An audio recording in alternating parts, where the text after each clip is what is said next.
Mike McDaniel says he's angry. Teddy Bridgewater, by the way, reportedly has a broken finger in his throwing hand. So who knows who's starting this weekend? I guess it's Skylar Thompson's show.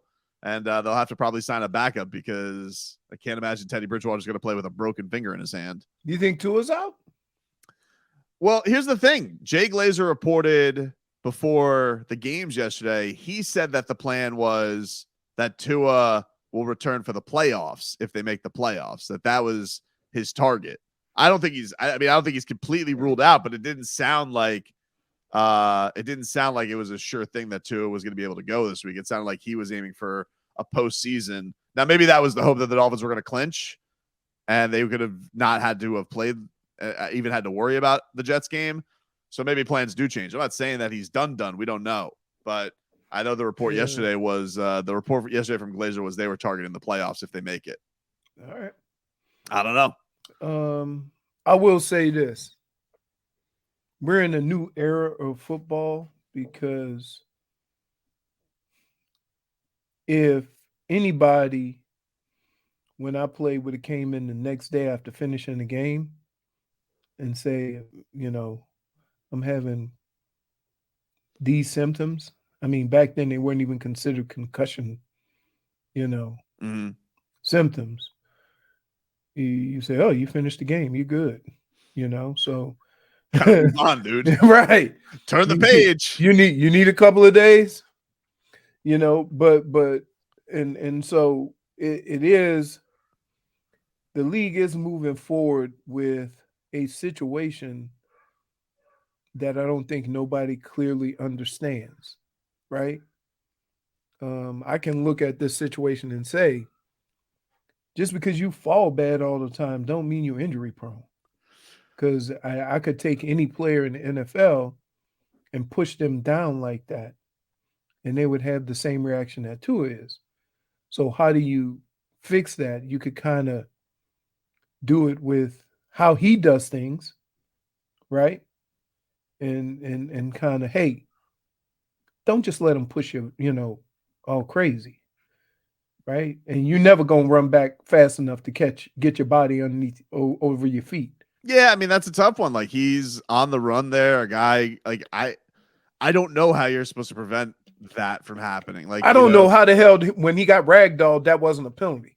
No, I don't. Well, yeah, there was that call, I think, before he got that penalty, before he got knocked out. There was a penalty before that. It was only a couple plays, I think, beforehand that they're roughing the passer. Maybe they didn't want to call it again. I don't know. Right. But yeah, I look, dude, he's got that. He's got there's definitely the issue here with when he lands on the back of his head. That's sparking something that's not great. I can just tell you, dude, getting pushed back like that or falling on the back of your head is probably the worst way to get tackled and the worst way to fall down, because it kind of has like a whiplash effect. So just imagine if you crack a whip and then when it finally hits, that's what your head does on the turf. Mm-hmm. And so it just makes it that much more, difficult to protect yourself, because you really have you don't want your neck to go back like that. But when you fall and your butt hits and then your back and your head, it's just a natural thing. Yeah, but I would say, like, even if you don't want to put that label on him, like, it was a concern coming into this year about durability. And they have to also think as an organization, like, okay, when the guy plays, he's good, but his availability has been a question every year of his career. It has. So the jackass on Twitch that said Jimmy Garoppolo is going to be the quarterback, you probably ought to check your numbers a little bit, buddy. He's hurt more than Tua. Oh yeah, he gets hurt all the time. He does get hurt all the time too. But like, I do. But Leroy, this is why if they don't make the playoffs, I do feel like it's an all bets are off kind of scenario, because I do feel like the owner, I feel like he's going to look at this and be like, how can I say if they finish with a worse record than last year after all the moves they made, right? After all the moves they made, Brian Flores gets fired with a winning record. Brian Flores was 10-6 with a rookie Tua. Mm-hmm. If they have put all this investment into this team, and we were at this point of thinking, oh my gosh, what do you believe in as an organization? Do you believe in, hey, when things were right, we look like one of the best teams in football, or do you have to take into account injuries and throwing up all over yourselves at the end of the year? What do you believe in? Because I feel like typically you're gonna believe in the disappointment more than you are the good. Here's what I do in these matters. I treat these unfortunate injuries that have plagued this whole team this year just like I treat a team that leads the league in turnovers. Those two things don't carry over. Right? Like, usually the team that leads the league in turnovers doesn't do that same thing next year. You can't count on picks and stuff like that. It doesn't mean that you're not a good team. It just means that those things which you relied on earlier in the year or last year aren't the same things you're going to rely on this year. And I take injuries the same way, is that I'm not going to look at a season that has been plagued with injuries and think and make the drastic move that, okay, my team's not good enough, I got to make some substantial moves. Because just because you bring a healthier player in doesn't mean that that player can't get hurt either. And I think that's the one thing you need to understand about this sport, that everybody on that field is a play or a couple of plays or a couple of games away from being Tua or being X or being who's the other corner who hasn't played? Byron Jones. And you have to separate the two to understand where your team really is. And so sometimes you need to take a step back from this and just evaluate it as far as where are we when we're healthy. But do you think, this is the thing that I find fascinating about it, do you think that Stephen Ross is going to do that? Because he's old, dude. He's already thinking about changing his succession plan. He's getting suspended for tampering. He's right. He is throwing a lot of money onto this team. He gave $100 million deal in the middle of the year to a pass rusher who to a lot of people has been kind of a disappointment. Right. He looks like he's hurt. He is hurt. He didn't play. Yeah, he didn't play. He didn't play. Armstead didn't play. But like, what? Like, I can't call it. Like, I feel like if they don't make the playoffs, I feel like Stephen Ross is going to look at this and be like, do I change the GM? Do we go get Lamar Jackson? What do they like? I feel like it's all on the table if they have this kind of a collapse. No, because here's the deal. When you bring certain players in, you know what you're signing up for. We all knew what Teron Armstead was. Mm-hmm. And he's going to miss some games, but he's the best. He's one of the best at what he does when he's playing. Yes. Okay. That's the risk you took. Same thing with Bradley Chubb, who has been banged up. Right? That's the risk you took. So you almost, because you took risk like this on a number of players on your team, you've already gone down that path to where we kind of have to let it play out a little bit. Right? And a little bit is another year. Because if you make drastic changes and start all over again, now you definitely have no idea what your team's going to be. At least now you have an idea of what your team can be. Yeah, I guess it's just a matter of, like, do they go into another year with Tua, knowing that it's a roll of the dice with it? Because you can say we know it's wrong with everybody. That's my point. I understand, but he touches the ball every play on offense. Like, sure, yep, and like and that doesn't, like, look around the league, dude. Let me ask you this: Can Baltimore say that with Lamar Jackson? No, certainly. Like, yeah, there's definitely a risk there because why? So why would you sign Lamar Jackson? It's the same thing. Because he likes to make a splash, baby. That's what he does. But that's not making a splash. You actually replaced one guy. Now, let's take it another spot. Let's take it a step farther. Mm-hmm. We've already established that the best person in this offense is Tua because of his accuracy, his decision-making, his ability to get rid of the ball quick. Mm-hmm. So if you go out and sign a guy who runs around and holds on to the ball, what are you doing? I think the idea there is, Mike McDaniel only needed a summer with Tua to get him prep for a system. Like he No, could do but it with dude, anybody. there's certain aspects of the position that you play that are unique to you, right? The accuracy and getting rid of the ball that quick, everybody can't do that. No, I understand that, but And so why would you sign somebody because of a name and assume that he's going to be able to do that? I think You're asking for problems. I get you, but I'm just saying, like, I don't like you think that in pro sports, especially in this sport, if you go into the summer losing 6 straight, you think that the response to that's going to be reasonable? You think like that's going to be what you think that ownership is going to look at this and say, you know what? Here, one of the signs of bad management and a bad organization is change every year, right? And when you look at the teams that have made substantial changes every year, they're not good. Because now it's almost like every year or every 2 years, you're starting a process over. And I'm not saying that some of the questions you have about this team are wrong, but you have to evaluate and take a closer look as to why. Right?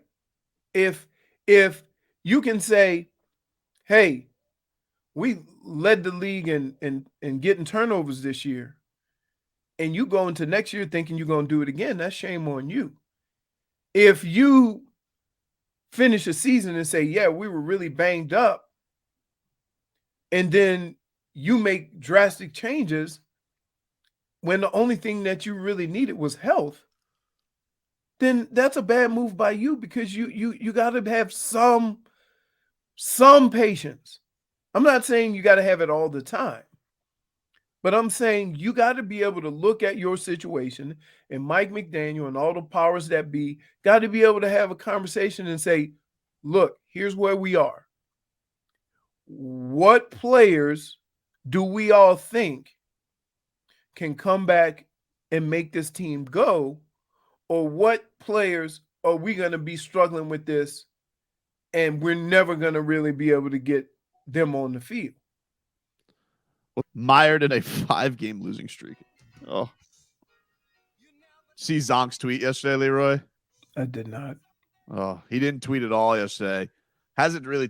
I don't think he tweeted since Christmas Eve. And then after the game, Zonk tweets, sad. I had high hopes, but injuries and mistakes have taken their toll. Yeah. Hashtag MIA versus PAT. Hashtag Miami Dolphins. Hashtag fins up. I would say that two of those things go hand in hand. Injuries and mistakes.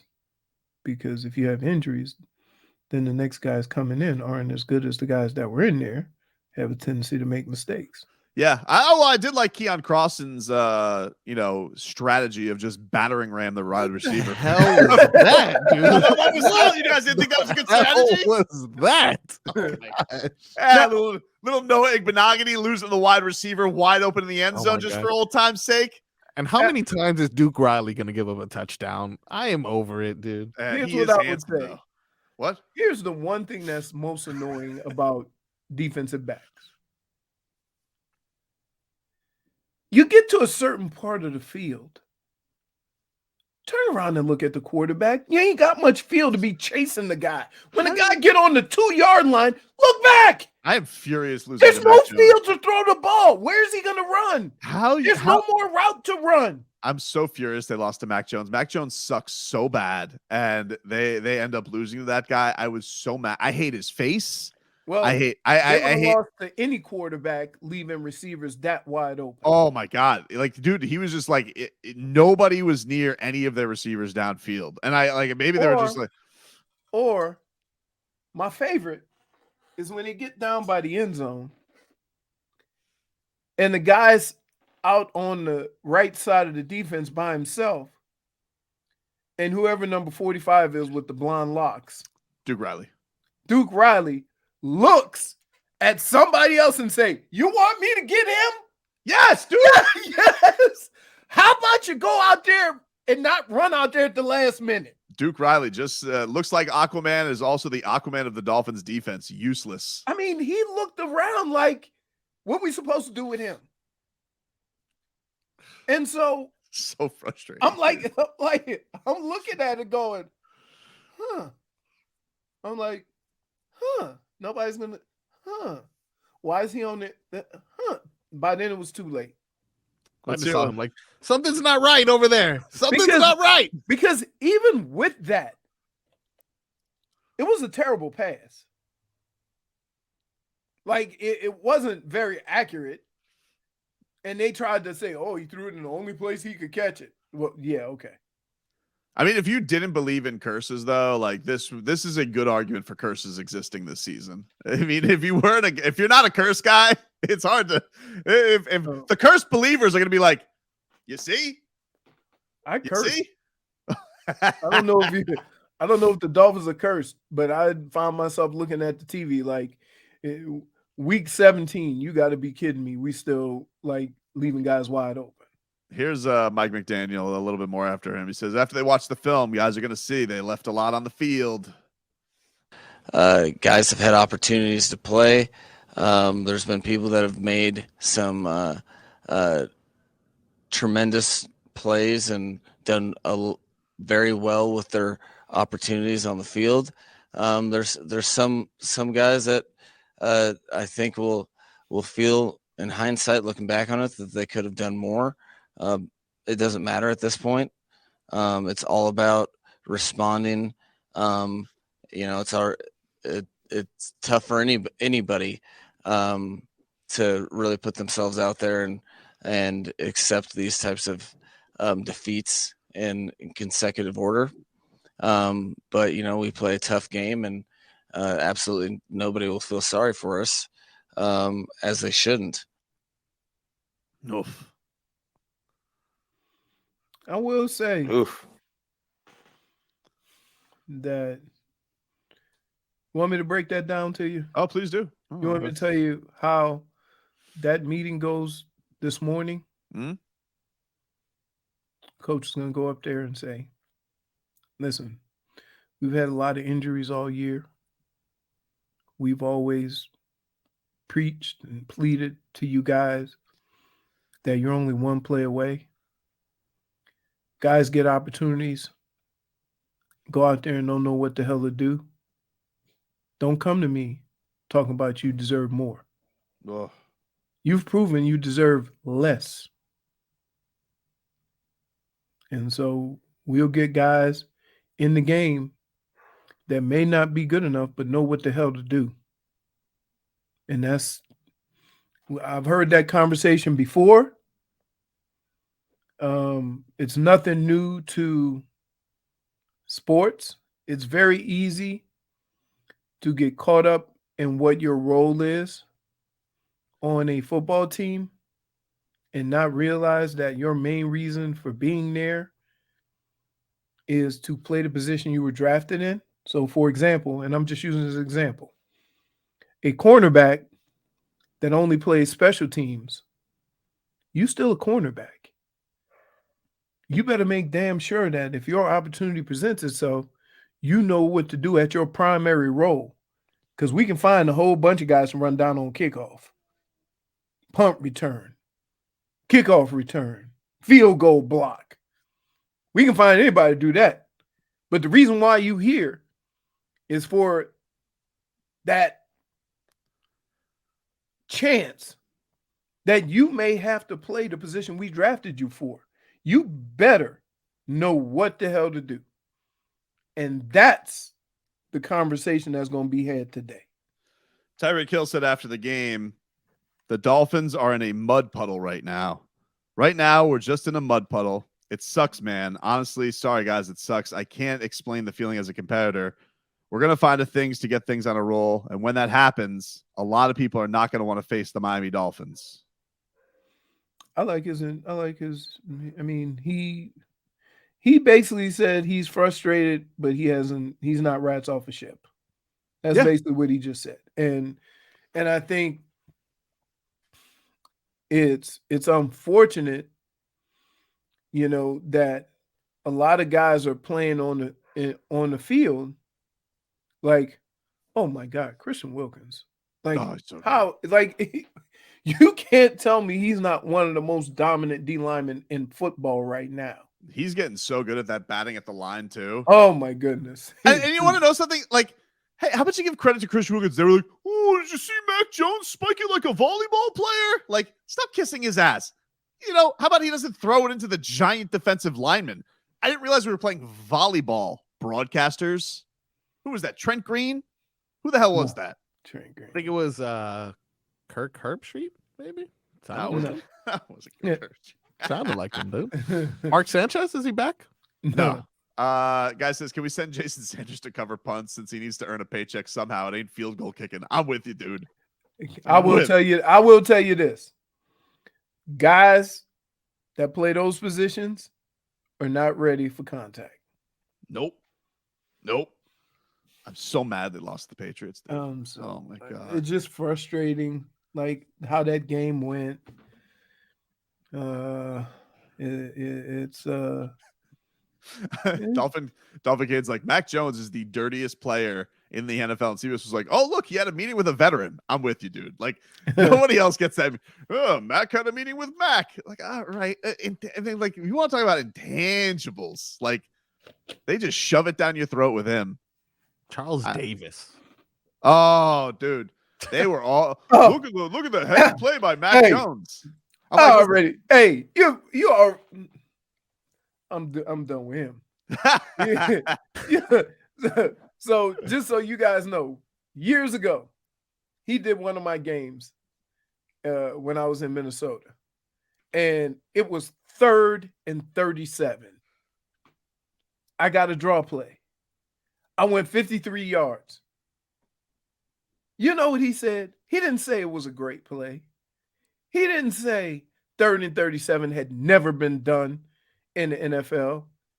You know what this clown said?